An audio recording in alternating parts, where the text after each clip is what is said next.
Dealer versus investor, this is the age-old story that a property owner wants to be able to designate after the property's sold whether or not they're a dealer or an investor, because it's about, is it ordinary gain or capital gain?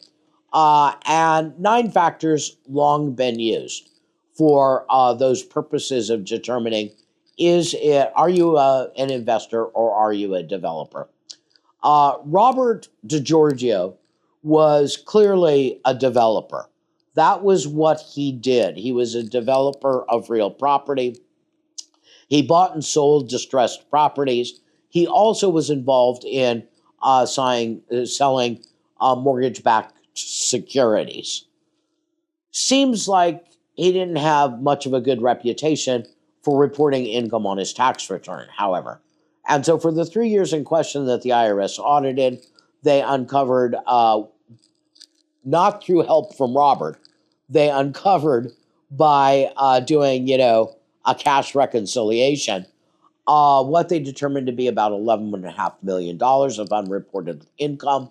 All the while, Robert was living a very, very lavish and extravagant lifestyle. When he objected to the audit results of an additional $11.5 million, the IRS said, well, okay, prove it. He couldn't, but he went to tax court anyway. And he went to tax court and said,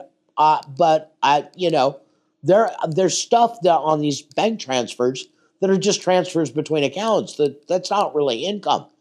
And the tax court said, prove it.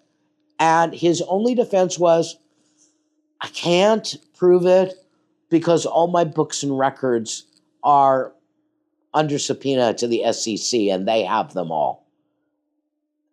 That's going to be your defense in tax court, that you can't produce your books and records because the Securities and Exchange Commission is investigating you for fraud? Okay. Yeah, so he goes down big time. He owed the tax. He owed substantial underpayment penalties and fraud penalties as well.